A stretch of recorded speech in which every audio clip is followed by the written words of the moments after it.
Hello friends, आज की ताजा खबरों में आप सभी का स्वागत है। आज का बड़ी खबर, आज से आर्थिक नाकेबंदी। एक बड़ी खबर की झारखंड आंदोलनकारी संघर्ष मोर्चा ने आर्थिक नाकेबंदी को सफल बनाने के लिए शुक्रवार को सभी जिला और प्रखंड मुख्यालयों में मशाल जुलूस निकाला है और इसी के क्रम में रांची में जिला स्कूल से अल्बर्ट चौक तक मशाल जुलूस निकालकर आज और कल राज्य के सभी सीमावर्ती और जिलों में खनिज ढुलाई की आर्थिक नाकेबंदी का ऐलान किया है। दूसरी तरफ झारखंड विधानसभा का शीतकालीन सत्र शुक्रवार को कड़ी सुरक्षा के बीच शुरू किया गया है। वहीं सदन लगभग 1 घंटे तक चला और श्रद्धांजलि के बाद सोमवार सुबह 11 बजे तक के लिए स्थगित कर दिया गया है। राज्यपाल को जानकारी दी गई है कि सत्र के 5 कार्य दिवस में 2023 और 24 वित्तीय वर्ष के लिए दूसरा अनुपूरक बजट सोमवार को पेश किया जाएगा। इसी के साथ ही अगली बड़ी खबर, OMR सीट पर नहीं होगा मैट्रिक इंटर की परीक्षा।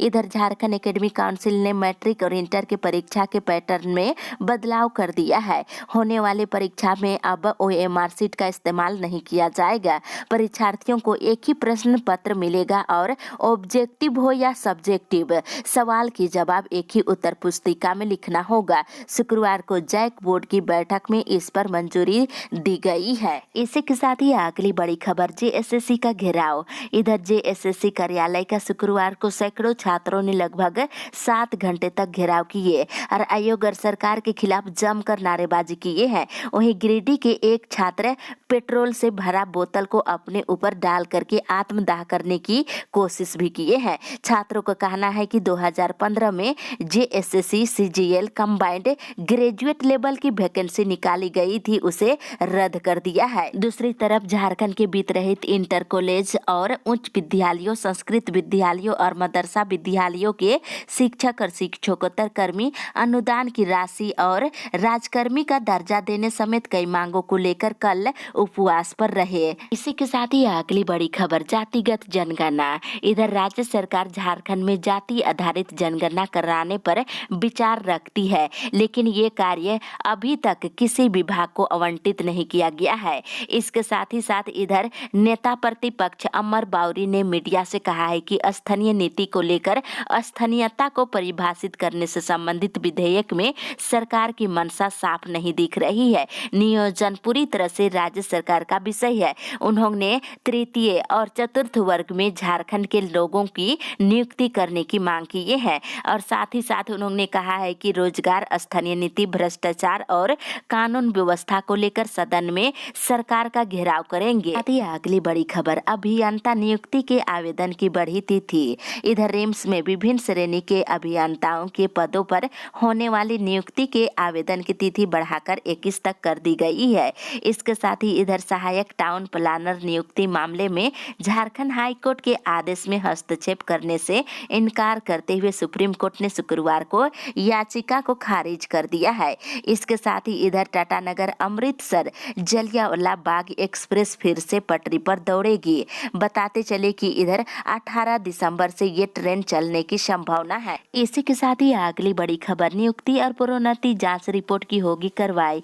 इधर झारखंड विधानसभा सचिवालय में नियुक्ति और प्रोन्नति में बरती गई गड़बड़ियों की जांच के लिए न्यायमूर्ति विक्रमादित्य प्रसाद की अध्यक्षता में गठित जांच कमेटी की ओर से दी गई रिपोर्ट पर आवश्यक कार्रवाई की स्वीकृति दी गई है। कैबिनेट की बैठक में इस पर मंजूरी मिल गई है। दूसरी तरफ झारखंड के कई सड़कों के चौड़ीकरण और मजबूतीकरण में 508 करोड़ रुपए खर्च किए जाएंगे। इसको लेकर स्वीकृति दी गई है। इसी के साथ ही अगली बड़ी खबर, मिट्टी जांच लैब खोलेगी सरकार। इधर धनबाद में PP मोड़ पर मिट्टी जांच लैब खोला जाएगा। राज्य सरकार ने धनबाद समेत 12 जिलों में मिट्टी जांच लैब खोलने का निर्णय लिया है।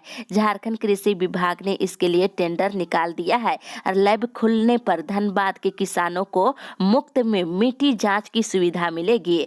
मुख्य रूप से देखा जाए तो धनबाद, बोकारो, जामताड़ा, देवघर, गोड्डा, दुमका, खुट्टी, साहेबगंज, कोडरमा, पाकुड़, रांची में मिट्टी जांच लैब खोला जाएगा। इसकी प्रक्रिया शुरू हो गई है। इसी के साथ ही अगली बड़ी खबर, कार्डधारियों को मिलेगा 6 महीने का राशन। इधर चक्रधरपुर में मानव अधिकार कार्यकर्ता बैरम खान की शिकायत पर झारखंड राज्य खाद्य आयोग में कार्डधारियों को 6 महीने का राशन मिलेगा। इसकी जानकारी मानव अधिकार कार्यकर्ता बैरम खान ने दिए हैं और 15 दिन में कार्रवाई करने के भी निर्देश दिए हैं। इसके साथ ही साथ इधर बोकारो स्टील प्लांट सहित सेल के सभी प्लांटों में 29 और 30 जनवरी को मजदूर हड़ताल पर रहेंगे। इसके लिए 12 जनवरी सभी यूनियन संयुक्त रूप से सेल प्रबंधन को हड़ताल का नोटिस सौंपेगी। इसके साथ इधर बोकारो शहर के सेक्टर 12 में मेडिकल कॉलेज स्थापित करने के लिए कैबिनेट स्वीकृति के बाद बोकारो वासियों की 2 दशक से चली आ रही मांगे पूरी होने वाली है।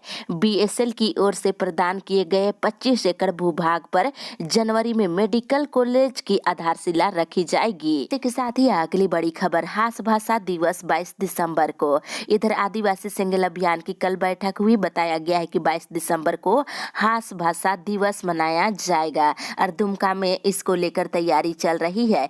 इसके साथ ही इधर कम बारिश और बेमौसम बरसात ने कृषि विभाग के आकलन को फेल कर दिया है। बता दें, विभाग ने कोल्हान में जलाशयों के किनारे खेती योग्य जमीन का सर्वे कराने का निर्णय लिया है। इसके साथ ही अगली बड़ी खबर, ओलंपियाड परीक्षा। इधर झारखंड ओलंपियाड परीक्षा 2023 में पश्चिमी सिंहभूम जिले से 5403 परीक्षार्थी भाग लेंगे और इसमें पास होने वाले प्रतिभागियों को राज्य सरकार के द्वारा पुरस्कृत किया जाएगा। इसके साथ ही चाईबासा में सावित्रीबाई फुले योजना से 28,429 छात्राएं जुड़े हैं। इसकी आंकड़ा जारी की गई है। साथ ही इधर बीबीएमकेयू के यूजी सेमेस्टर 5 सत्र 2021 से 24 और 20 से 23 के छात्र छात्राओं का ऑनलाइन परीक्षा फॉर्म भराना शुरू हो गया है। 12 दिसंबर तक फॉर्म लिया जाएगा। इसी के साथ ही अगली बड़ी खबर, खुट्टी में सरकार आपके द्वारे कार्यक्रम। इधर मुख्यमंत्री हेमंत सोरेन ने कहा है कि सरकार उच्च शिक्षा के लिए झारखंड की बेटियों की मदद करेगी। 12वीं के बाद भी उच्च शिक्षा में राज्य सरकार बेटियों को सहयोग करेगी। मुख्यमंत्री शुक्रवार को खुट्टी में आयोजित सरकार आपके द्वारे कार्यक्रम को संबोधित कर रहे थे। इस दौरान खुट्टी में मुख्यमंत्री ने 850 करोड़ की योजनाओं की सौगात दिए हैं। दूसरी तरफ गिरिडीह नगर निगम क्षेत्र के वार्ड नंबर 35 और 36 के लोगों के लिए शुक्रवार को वनांचल कॉलेज परिसर में सरकार आपके द्वारे कार्यक्रम का आयोजन किया गया, जिसमें 250 आवेदन प्राप्त हुए हैं और इस दौरान स्कूली बच्चों को साइकिल योजना के तहत चेक देने और 5 लाभुकों को धोती साड़ी का वितरण भी किया गया है। इसी के साथ ही अगली बड़ी खबर, बोकारो में खुलेगा मेडिकल कॉलेज। इधर बोकारो में 500 बेड का नया मेडिकल कॉलेज और अस्पताल का निर्माण किया जाएगा। इतना ही नहीं, जमशेदपुर में इंडस्ट्रियल टाउनशिप का भी गठन किया जाएगा। मुख्यमंत्री की अध्यक्षता में शुक्रवार को हुई कैबिनेट की बैठक में इस पर मंजूरी दी गई है। वहीं मंत्री परिषद की बैठक में 23 प्रस्तावों पर सहमति दी गई है। दूसरी तरफ दुमका गढ़वा गुमला में मिट्टी जांच लैब का भी निर्माण किया जाएगा। किसानों को काफी राहत मिलेगी। साथ ही साथ रांची नामकुम स्टेशन के बीच रेलवे ओवर ब्रिज का निर्माण किया जाएगा और आंदोलनकारियों का 5% क्षैतिज आरक्षण अधिनियम में सहमति बनी है। इसी के साथ ही अगली बड़ी खबर, डीआईजी मैदान में बनेगा रिम्स का ओपीडी। इधर रिम्स की विस्तारीकरण योजना के लिए डीआईजी मैदान से अतिक्रमण को हटाया जाएगा। डीआईजी मैदान में रिम्स का ओपीडी बनाया जाएगा। इसको लेकर रणनीति बन रही है। वहीं दूसरी तरफ हमारा संकल्प विकसित भारत कार्यक्रम के तहत क्षेत्रीय सांसद सह केंद्रीय कृषि मंत्री अर्जुन मुंडा बुंडू में आज कई कार्यक्रमों में भाग लेंगे और साथ ही साथ इधर नेतरहाट विद्यालय की प्रवेश परीक्षा प्रक्रिया पर भी सवाल उठने शुरू हो गए हैं। अभिभावकों ने नेतरहाट विद्यालय प्रबंधन को भी जांच के दायरे में खड़ा कर दिए हैं। अगली बड़ी खबर, अस्पतालों में मॉक ड्रिल। इधर सार्वजनिक स्वास्थ्य की किसी भी आपात स्थिति से निपटने को लेकर झारखंड के सभी निजी और सरकारी अस्पतालों में मॉक ड्रिल किया जाएगा। इधर राष्ट्रीय स्वास्थ्य मिशन झारखंड के अभियान निदेशक ने सभी डीसी को निर्देश जारी किया है। इसके साथ इधर रांची की ट्रैफिक व्यवस्था को दुरुस्त करने के लिए पुलिस की ओर से लगातार अभियान चलाया जा रहा है। इसी के क्रम में ट्रैफिक पुलिस बिना परमिट वाले ऑटो और ई रिक्शा के विरुद्ध अभियान चलाया है। इस दौरान 36 ऑटो और 50 ई रिक्शा को जब्त की गई है। साथ ही साथ इधर कांग्रेस के राज्यसभा सांसद धीरज साहू के प्रतिष्ठानों से मिले करोड़ों कैश को लेकर भाजपा विधायक ने सदन के बाहर तख्ती लेकर जमकर प्रदर्शन किए हैं। वहीं पूरे मामले की जांच सीबीआई से कराने की मांग की है। इसी के साथ ही अगली बड़ी खबर, कड़ाके की ठंड। ठंड है। इधर गिरिडीह में कड़ाके की ठंड ने लोगों का हाल बेहाल कर दिया है। हर दिन स्थिति ऐसी हो रही है कि लोग घरों में ही दुबक रहे हैं, घरों से नहीं निकल रहे हैं। अलाव जलाने की मांग की जा रही है। दूसरी तरफ सरकार आपकी द्वारी कार्यक्रम के दौरान मुख्यमंत्री हेमंत सोरेन ने 1932 के खतियान आधारित विधेयक को फिर से लाने का ऐलान कर दिया है और सूत्रों के अनुसार सरकार विधानसभा के इसी शीतकालीन सत्र में इस विधेयक को फिर से पेश करने पर विचार कर रही है। इसके साथ ही इधर सरकारी स्कूल और अस्पताल की व्यवस्था को दुरुस्त करने की मांग की जा रही है। इधर राज्य सरकार झारखंड आंदोलनकारी परिवारों के आश्रितों को सरकारी नौकरी में आरक्षण देगी।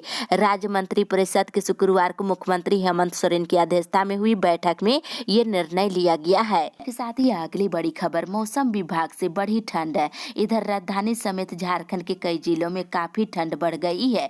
कल रांची का न्यूनतम तापमान इस साल में अब तक सबसे कम 9 डिग्री सेल्सियस दर्ज किया गया है। इसके साथ इधर राजधानी के खुले इलाकों में तापमान में गिरावट लगातार देखने को मिल रहा है। इधर कांके में पहली बार इस सीजन का सबसे कम तापमान 5 डिग्री सेल्सियस मापा गया है और मौसम विभाग के अनुसार राजधानी समेत पूरे झारखंड में अभी ठंड कायम रहेगी। देश के पश्चिमोत्तर भाग में चल रही ठंडी हवा झारखंड में कनकनी बढ़ा रही है। वहीं 18 दिसंबर तक न्यूनतम तापमान स्थिर रहेगी, कोई परिवर्तन नहीं होगा। इसके साथ ही अगली बड़ी खबर, नेतरहाट प्रवेश परीक्षा की होगी जांच। इधर नेतरहाट विद्यालय की प्रवेश परीक्षा के रिजल्ट की जांच के आदेश दे दिए गए हैं। इस संबंध में मुख्यमंत्री सचिवालय ने गुरुवार को स्कूली शिक्षा और साक्षरता विभाग को पत्र लिखा है। दूसरी तरफ संसद के शीतकालीन सत्र के 9वें दिन गुरुवार को लोकसभा में विपक्षी सदस्यों ने संसद की सुरक्षा में चूक के मुद्दे पर सरकार से जवाब की मांग करते हुए जमकर हंगामा किए हैं। वहीं बताते चले विपक्ष के 14 सदस्यों को बाकी सत्र के लिए निलंबित कर दिया गया है। इसी के साथ ही अगली बड़ी खबर, सरना कोड को लेकर 30 दिसंबर को भारत रहेगा बंद। इधर देश के 15 करोड़ आदिवासी सरना धर्म कोड की मांग कर रहे हैं और 2011 की जनगणना में 50 लाख आदिवासियों ने सरना धर्म कोड लिखवाया था। ये बातें गुरुवार को लोहरदगा में आदिवासी सिंगल अभियान के राष्ट्रीय संयोजक सलखान मुर्मू ने कही है। उन्होंने बताया है कि 30 दिसंबर को सरना धर्म कोड लागू करवाने की मांग को लेकर भारत बंद रहेगा। इसके साथ ही इधर मुख्यमंत्री हेमंत सोरेन शीतकालीन सत्र में 1932 खतियान आधारित स्थानीय नीति से संबंधित विधेयक को दोबारा पेश करने की तैयारी कर लिया है। इसके साथ ही इधर झारखंड विधानसभा का शीतकालीन सत्र आज से लेकर 21 दिसंबर तक आहूत रहेगा। इसी के साथ ही अगली बड़ी खबर, रेड क्रॉस सोसाइटी का चुनाव 17 को। इधर रेड क्रॉस सोसाइटी गिरिडीह इकाई के विभिन्न पदों के लिए 17 दिसंबर को चुनाव होगा और उसी दिन मतों की गिनती भी की जाएगी। इसके साथ ही इधर गिरिडीह में हाथी लगातार तबाही मचा रहे हैं। कल हाथियों के झुंड ने फसलों को तो रौंद ही दिए, लेकिन स्कूल में भी तोड़फोड़ किए हैं। स्कूल के दरवाजे खिड़कियों को तोड़ करके मिड डे मील का राशन भी चट कर गए हैं। इसी के साथ ही अगली बड़ी खबर, 4000 से अधिक कार्यकर्ता होंगे शामिल। इधर राज्य सरकार की ओर से पूरे झारखंड में सरकार आपके द्वारे कार्यक्रम चलाई जा रही है। इसकी समीक्षा करने के लिए मुख्यमंत्री हेमंत सोरेन सभी जिलों में जिला स्तरीय सरकार आपके द्वारे कार्यक्रम का आयोजन करा रहे हैं। बता दें, पश्चिमी सिंहभूम जिला के मंझारी प्रखंड के हाई स्कूल मैदान में 16 दिसंबर को जिला स्तरीय सरकार आपके द्वारे कार्यक्रम का आयोजन करेंगे। इसमें मुख्यमंत्री हेमंत सोरेन शामिल होंगे और इसमें 4000 से अधिक कार्यकर्ता शामिल होंगे। इसी के साथ ही अगली बड़ी खबर, जीतेंगे तो ले सकेंगे केंद्र से बकाया। इधर मुख्यमंत्री हेमंत सोरेन ने कल झारखंड मुक्ति मोर्चा केंद्रीय कमेटी के सदस्यों और कार्यकर्ताओं के साथ अपने परिसर में कार्यक्रम के दौरान 2024 के चुनाव के लिए कमर कसने और हर परिस्थिति के लिए तैयार रहने का निर्देश दिया है। वहीं उन्होंने कहा है कि लोकसभा चुनाव और विधानसभा चुनाव में जीत हासिल करना है। लोकसभा की सभी 14 सीटों को जीतेंगे तो केंद्र सरकार से राज्य का 1.36 लाख करोड़ रुपए का बकाया मिल जाएगा। मुख्यमंत्री ने खुट्टी, रामगढ़, हजारीबाग, गुमला, रांची, सिमडेगा और लोहरदगा जिले के कार्यकर्ताओं से कहा है कि विरोधी दल सरकार की छवि खराब करने के लिए षड्यंत्र रच रहे हैं। उन्हें मुंह तोड़ जवाब देने के लिए तैयार रहना होगा। इसके साथ ही इस मौके पर मुख्यमंत्री ने पार्टी के कार्यकर्ताओं और नेताओं को गांव गांव घर घर जाकर सरकार की कल्याणकारी योजनाओं का लाभ पहुंचाने की जिम्मेदारी दिए हैं। इसी के साथ ही अगली बड़ी खबर, 22 दिसंबर से पहले वेतन की मांग। इधर अखिल झारखंड प्राथमिक शिक्षक संघ के प्रदेश महासचिव ने राज्य सरकार से 25 दिसंबर को क्रिसमस को देखते हुए राज्यकर्मियों सहित प्रारंभिक शिक्षकों के लिए दिसंबर महीने के वेतन का भुगतान 22 दिसंबर से पहले करने की मांग की है। इसके साथ ही इधर दिल्ली उच्च न्यायालय ने दिल्ली न्यायिक सेवा प्रारंभिक परीक्षा 2023 का एडमिट कार्ड जारी कर दिया है, वेबसाइट से डाउनलोड कर सकते हैं। इसी के साथ ही अगली बड़ी खबर, 9वीं से 12वीं के छात्रों को राशि। इधर झारखंड शिक्षा परियोजना परिषद ने 20 दिसंबर तक 9वीं से 12वीं में